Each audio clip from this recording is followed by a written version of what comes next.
This is going to be May 3rd, 2013. Hopefully I can get this in there good. Okay. Now the May 3rd, or not May 3rd, I'm sorry, May 20th, 2013. If you can see the black line over here, right here, that's the route that one took. It's just south of Highway 37 or Southwest 134th Street. Now, I had went out to Newcastle today because Mike Morgan had actually said, you know, it could come through there. It had a high probability. So I was sitting at the Newcastle Casino looking to the west when there it started. And you were like, wow, okay. So I started driving into town. It had already formed and it was behind me at this time. There's David Payne, the News 9 Storm Tracker. He is at Southwest 149th in May. And the tornado was coming right here. I had him on the radio and he said that the tornado is coming up to 149th in May, which it pretty much wiped all this out. And there's this huge home right over here. It got wiped out totally. And then this, just some of the clouds forming. Not the most perfect picture. There's some more of them.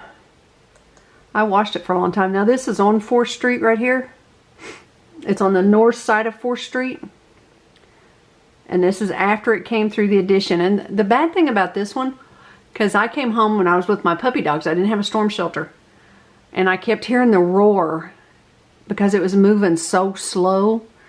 And it went on and on. And then I heard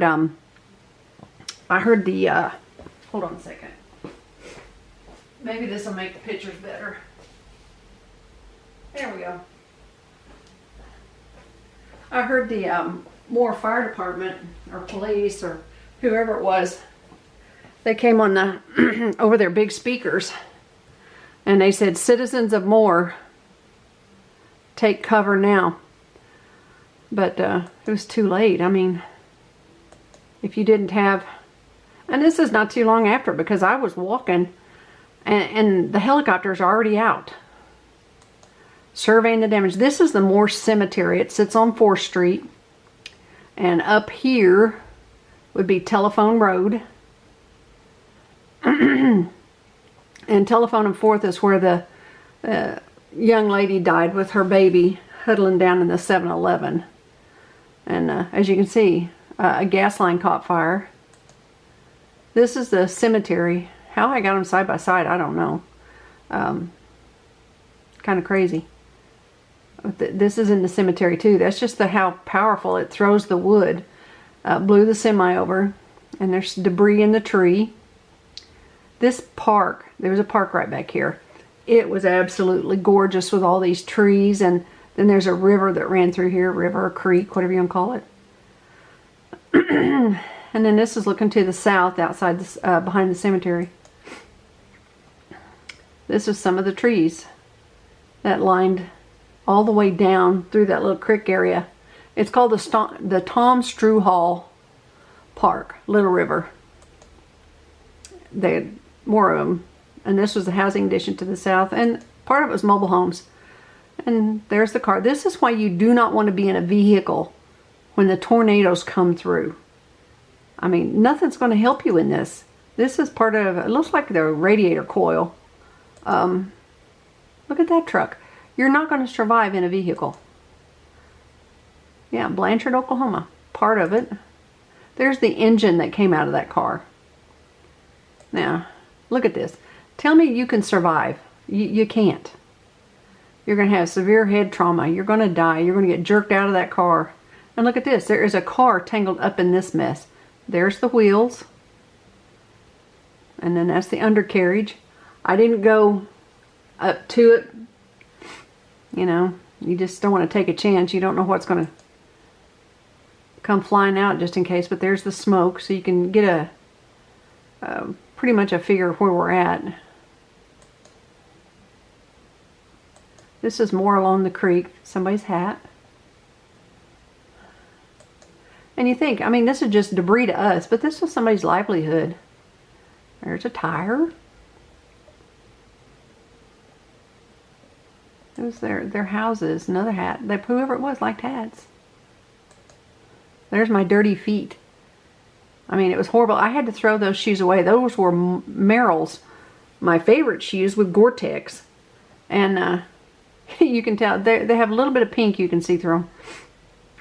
But it was horrible. And the reason I was going through this, the girl that my son was dating, her child was at a daycare in this housing addition that got torn to pieces. So we were going to try to find her and make sure she was okay. Because you couldn't use your cell phone. You know, I couldn't even send out a text. And the only way to get from point A to point B is to walk. Look at that. See it dangling down? You have to be careful too with stuff like that because you never know what's hooked to a power line. And this was the housing addition. It's straight behind the cemetery. But that was the only way you could get through to it. Now this one is to the west of the Warren Theater. Dead end. That kind of ironic, isn't it? And that's my son.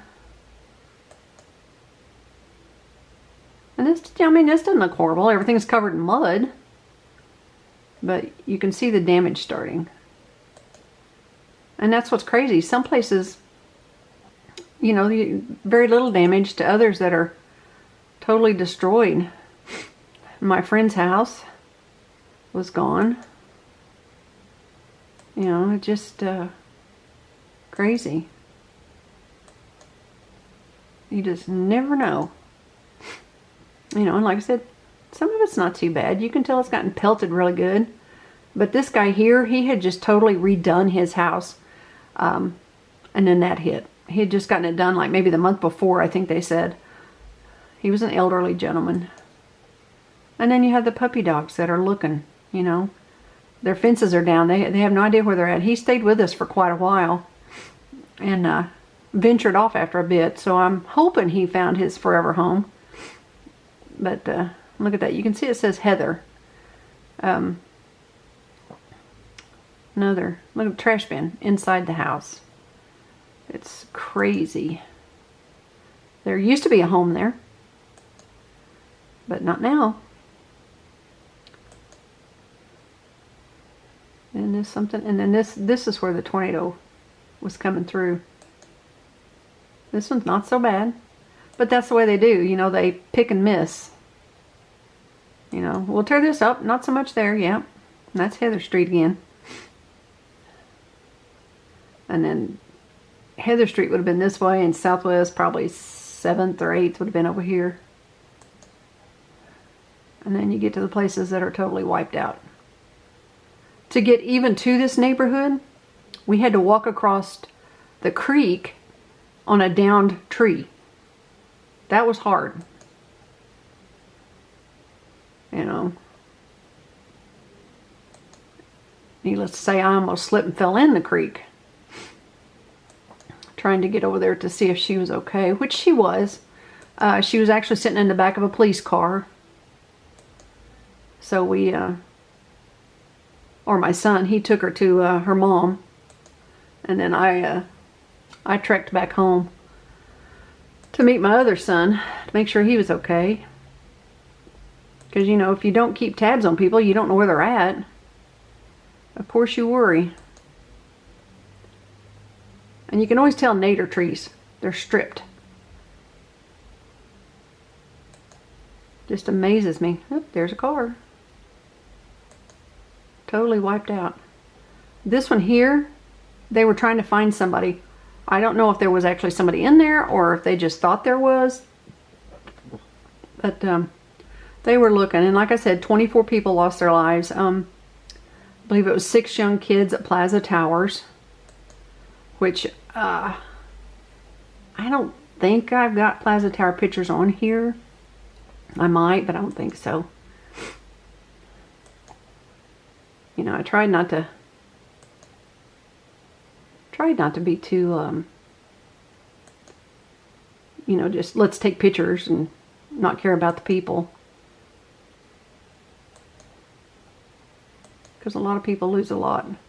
And I, you know, the way I look at it, and they might not. Now, these 2 little boys here, I actually worked with, my son works with their mom and their dad. And they were standing right here in this window the whole time, and they'd wave at people and say hi. And now there's the Warren Theater. So this is Telephone Road right here. And this is 8th Street. And there's the hospital. That hospital was built to withstand up to an F3. They just had no idea it was going to be an F4 or F5. All the ambulances waiting.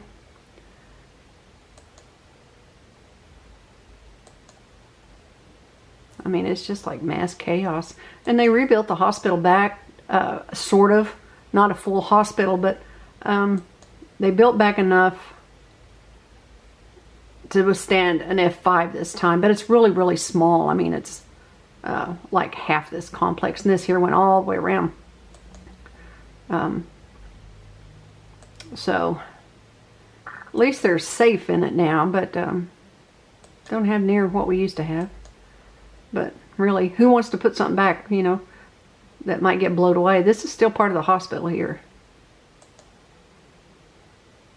And this is the back part of the 7-Eleven. That's more the hospital. And this is at 4th and Telephone, the corner. It sits on the southeast corner of 4th and Telephone. And this is more just out in the middle of the street. Now, a lot of times they don't like you to come into the neighborhoods. I mean, you see these lines here? You never know if they're down power lines, if they're going to get electrocuted, you know. Just nobody knows. So that's why they like to keep people out. And I understand that. Plumb crazy. That's the 7-Eleven there. I actually go in front of it, I think, and I might have took a picture, I'm not sure. Because it's right here. That's the Jerry's, which is also at Telephone and 4th Street. Sits on the northwest corner. Yeah, these are the Oklahoma City police officers, and this is where the 7-Eleven was. This is it right here. That poor woman died with her baby. That's the 7-Eleven sign. That's my son. That's the donut shop. There's used to be a Sharp Cleaners over there. I don't know what it's called now. And that's 7-Eleven. These were the gas pumps right here.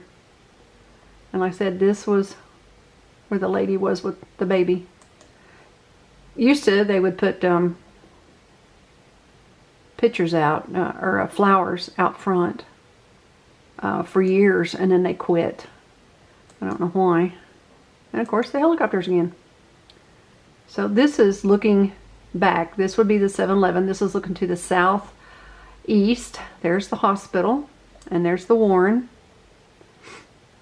And this is walking back down 4th Street. And look at these lines laying here. They're dead, but you know, you don't know that at the time. Oop, don't know what happened to that one. Bad picture. I guess so. Blood image. There's a pull down. Like I said, that's another reason you just don't want to go traipsing through, especially in the dark.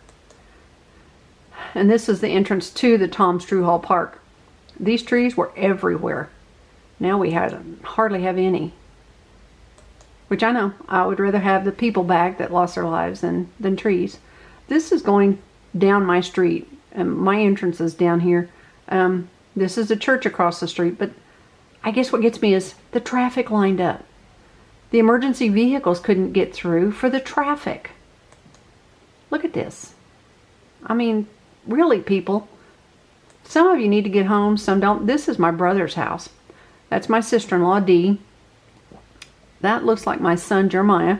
That was the yellow Nova that my nephew had had since he was 16. And it took, well, we had like 6 military guys trying to tump it back over that couldn't. So the next day, we had people come in from Nebraska, I think it was. Between them and the rest of us, we finally got it tumped back over. But look at this yield sign in my brother's, where his house would be, because here's the curb here, or the part of his house. What do you call that? The slab. Right here. This was the garage area right there. And that car is in the middle of the house. See there? And my brother, oh shoot, I have more pictures. I have pictures of me out front with the flag that got stuck in the tree. It's just crazy. It took us one whole week of digging, and that's with probably, it was me, my son Jeremiah, my nephew Mike, my sister David, at least 10 people every day before we made a dent in this. It was just crazy. I don't think I have any more. I have a lot of pictures, but